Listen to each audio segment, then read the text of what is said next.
It began as a simple dream, one that sprouted in the quiet corners of a suburban backyard. The homeowner, a quiet man named Ethan, had always been fascinated by minimalist living. He'd spent months sketching designs, collecting reclaimed wood, and planning every inch of what he called the nest. A sleek, self-sustaining tiny home that would sit peacefully behind his main house.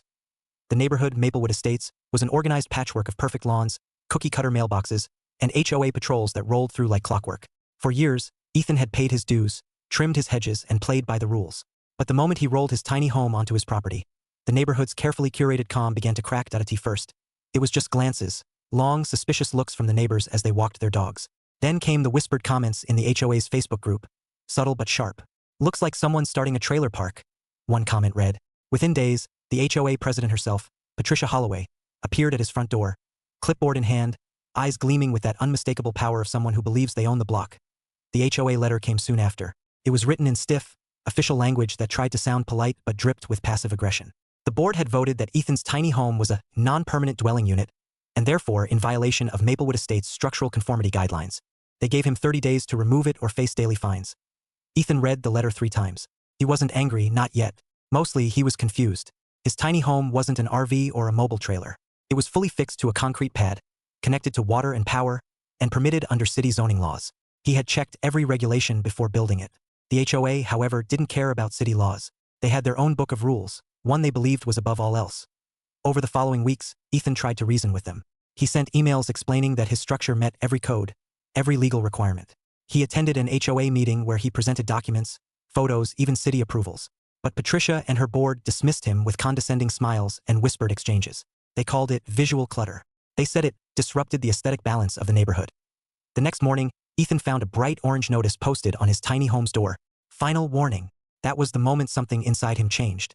The frustration that had quietly simmered for weeks began to boil. He realized that the HOA wasn't protecting the community, it was protecting control. And control, in the wrong hands, could make even the smallest dispute into a battlefield. Ethan spent the next few nights researching HOA bylaws, city ordinances, and case studies. He dove deep into legal forums, reading about similar battles across the country. He discovered a fascinating pattern. Most HOA rules were poorly written, full of contradictions and loopholes. They operated on intimidation, not legality. The more he read, the more determined he became to push back, not just for himself but for every homeowner who'd been bullied by their own association. Then, one evening, as he read through the HOA's charter for the 100th time, he found it. A line buried deep in the association's own documentation, one that would change everything. It was in Article 4, Section 12. The Homeowners Association shall hold all regular and special meetings within a designated facility zoned for community use or private property, approved for residential accessory structures.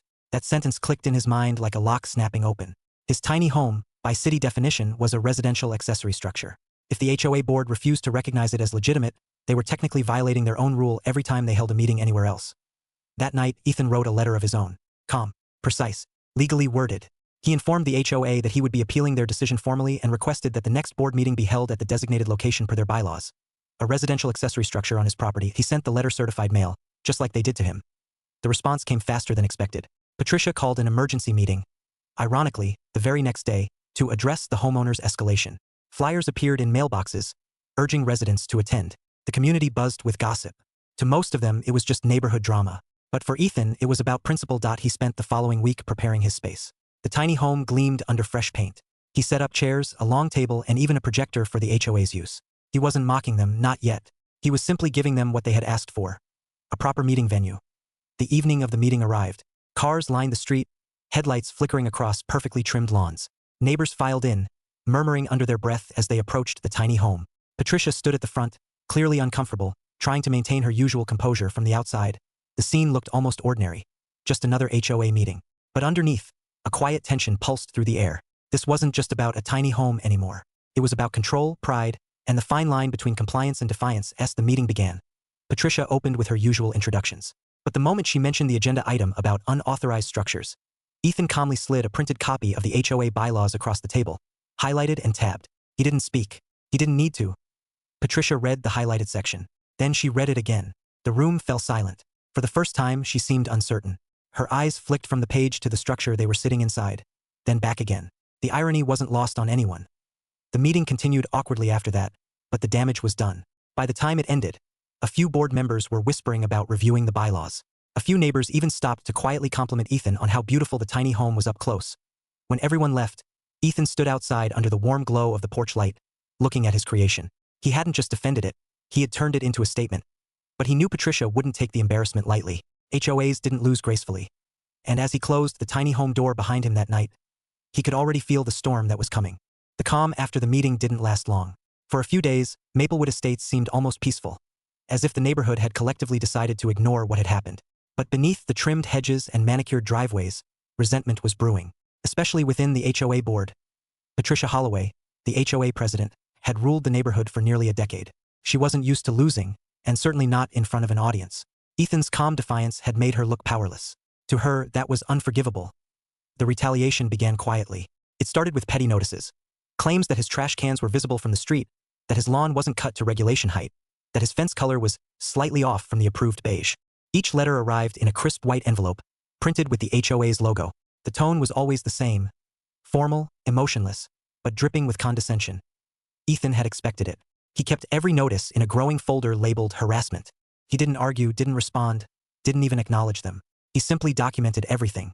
Each photo, each timestamp, each violation of their own due process. Because deep down, he knew that power like Patricia's eventually collapses under its own weight. All it needed was a little push. But Patricia didn't stop at paper threats. A week later, Ethan woke one morning to find a bright red sticker plastered on the window of his tiny home. Non-compliant structure. Removal order pending. The notice claimed the HOA had conducted an inspection and deemed the structure unsafe and no one had entered his property. No one had called for permission. Yet somehow, the HOA had declared his building unfit for occupancy. Ethan smiled grimly. They were overstepping again. Still, he didn't retaliate, not yet. Instead, he took the sticker off carefully, filed it with the others, and spent the next few nights working late at his desk. He contacted the city's building department, the zoning commission, even a local property rights attorney who specialized in HOA abuse cases. Slowly, he began building a case not just to defend his tiny home, but to expose the entire board's misconduct. Meanwhile, the neighborhood gossip mill spun faster than ever. Some residents thought Ethan was stubborn. Others admired his quiet persistence. A few, secretly tired of Patricia's rule, started reaching out to him. They'd experienced similar harassment, petty fines, overreach, threats. And now, seeing someone push back was giving them courage they didn't know they had. But Patricia wasn't finished. The next HOA newsletter arrived at every doorstep, its first page dedicated to what she called a growing problem of non-conforming structures. Without naming Ethan directly, she described certain homeowners who were challenging community standards and creating hazards for property values. She even hinted at seeking legal action. Ethan read the letter under the soft light of his tiny home, feeling a mix of amusement and disbelief. The woman was desperate to hold on to her authority. She didn't realize that every new letter, every threat, was another piece of evidence stacking up against her. Then came the final straw. A certified letter stating that the HOA had voted to fine him $200 per day until the tiny home was removed. The total was already at $1,000 by the time he received it was time to push back. Ethan filed a formal complaint with the city's code enforcement office, attaching every piece of documentation he'd collected. He included photos, letters, and a detailed timeline of harassment. Within a week, city inspectors arrived, not for him but for the HOA. They found multiple violations in how the association had issued notices, held private votes, and even handled member funds. Word spread quickly. By the next HOA meeting, the mood in the room had shifted.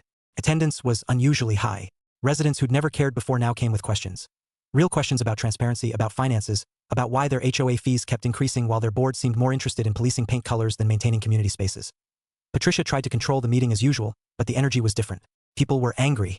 They wanted answers. And as she stumbled through explanations, Ethan remained silent, sitting near the back, letting the chaos unfold naturally. When the meeting adjourned, Patricia approached him privately, her composure cracking. She accused him of orchestrating a campaign against her.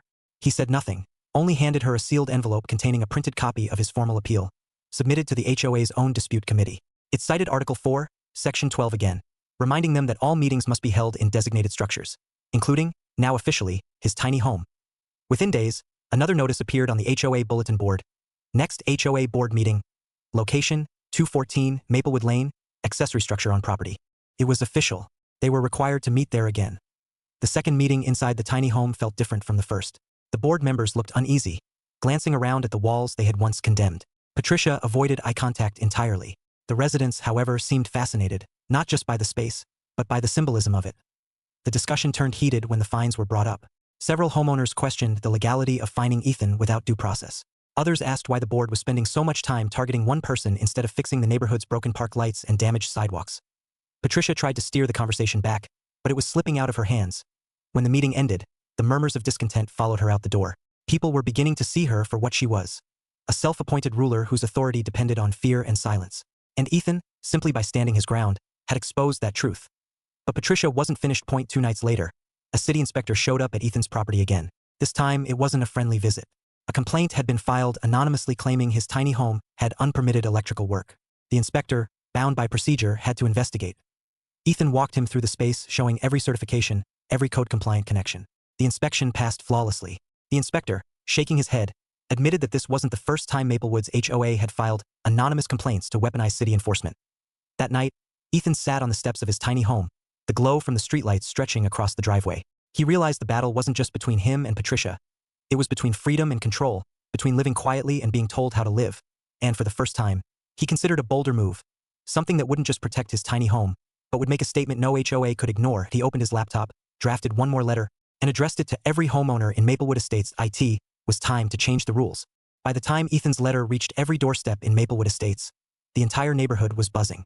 For years, most residents had seen the HOA as an unshakable authority, an invisible government that enforced order with fines and fear. But now, for the first time, someone was challenging it publicly with evidence, precision, and nerve. The letter was simple, professional, and direct. It wasn't angry or emotional, it was factual. Ethan outlined every instance of HOA overreach he had endured. The fake inspection notices, the illegal fines, the anonymous city complaints. He attached proof of his structure's legal compliance, city permits, and zoning approvals. Then, at the end, he extended an invitation. "You're all welcome to attend the next HOA board meeting," the letter read, "to discuss the amendment proposal that would protect homeowners from HOA abuse and ensure transparency for all future decisions." That single paragraph flipped everything. For years, the HOA had operated in the shadows, behind closed doors and legal jargon. Now, those same homeowners, the ones who'd once feared letters and fines, had a reason to show up on the night of the meeting. The tiny home was glowing like a lantern. Ethan had set up extra seating outside, string lights across the lawn, and a projector facing outward so everyone could see. By 7 o'clock, nearly half the neighborhood had gathered. Some came out of curiosity, others out of quiet rebellion. Patricia arrived last, flanked by 2 other board members. Her usual composure had cracks in it now, her smile tight, her shoulders stiff. She was met not by silence, but by whispers, stares, and folded arms. The meeting began as always, but this time the board wasn't in control. Ethan had filed a legitimate amendment proposal through proper HOA channels, which meant the board was legally required to let the homeowners vote on it. The proposal was simple. All HOA decisions regarding property modifications must cite specific legal codes or municipal ordinances.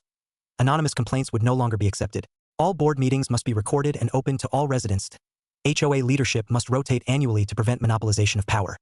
For the first time in years, the people of Maplewood Estates weren't listening to Patricia. They were listening to each other. Homeowners who'd once stayed silent began sharing stories about bogus fines, threats, and endless nitpicking over flower colors or driveway cracks. Every story added weight to Ethan's cause. Patricia tried to interject, to regain control, but every interruption only made her look smaller. The crowd wasn't angry. They were awake. As the votes were cast, the result was overwhelming. The amendment passed by a landslide. The bylaws of Maplewood Estates were changed, permanently. The room was quiet for a moment after the count was announced. Then someone started clapping. It spread slowly at first, then rolled through the crowd like a wave. Ethan didn't stand or speak. He simply nodded, the faintest smile crossing his face. The victory wasn't about him. It was about everyone who had ever felt powerless in their own home. Patricia gathered her papers and left early, her authority evaporating with every step. Within a week, she resigned as president, citing personal reasons. The board, once feared, was restructured with new members, actual homeowners who wanted fairness, not control. But the story didn't end there. In the following months, the tone of Maplewood Estates began to shift. The HOA newsletters became friendly, informative, even helpful. Meetings turned into casual gatherings with coffee and cookies instead of tension and whispers. The community park was repaired, the walking trail repaved, and people started smiling at each other again. And in the middle of it all, behind the main house at 214 Maplewood Lane, the tiny home still stood, untouched, shining under the sun. What had once been called non-compliant was now officially listed in HOA records as a community accessory space. In fact, it had become more than just Ethan's private project. It was now the designated meeting space for all future HOA gatherings by unanimous vote. Every month, homeowners would gather inside that once controversial structure to discuss issues openly, to share ideas, to plan neighborhood improvements. Ethan never sought credit, but his quiet persistence had changed the culture of an entire community. What began as one man's dream to live simply had evolved into a statement. A reminder that even in the smallest corners of suburban life, fairness could still be reclaimed. Still, it hadn't been easy. There were nights he'd questioned himself, wondering if the fight was worth it. But standing on the tiny home's porch one evening, looking out at the now friendly neighborhood, he realized that the struggle had been necessary. Some rules need to be challenged to remind people what freedom looks like. News of the story spread beyond Maplewood. A local news outlet ran a feature titled "Homeowner Turns HOA Rulebook Against Itself." Soon, online forums picked it up, praising Ethan as a symbol of quiet defiance against bureaucratic overreach. People from other communities began reaching out, asking for advice on how to handle their own HOAs. Ethan responded to every message he could, always ending with the same thought. They can make the rules, but they don't own your home. Stand your ground, know your rights, and never be afraid to read the fine print. Months later, as summer rolled into fall, a new homeowner moved into the neighborhood. A young couple who had heard about Maplewood Estates' reformed HOA. On their first evening walk, they stopped in front of the tiny home, admiring it from the street. It had become something of a local landmark, the little house that had changed everything. Inside, Ethan sat at his desk, writing in a small notebook, planning his next project. This time, it wasn't about fighting anyone. It was about building something new. He had learned something important through it all. Sometimes, the most powerful revolutions don't start with noise or chaos. They start with a single person, quietly refusing to back down. And as the sun dipped below the rows of neat rooftops, the glow from the tiny home's window spilled across the lawn, a warm, steady light that said more than any rulebook ever could.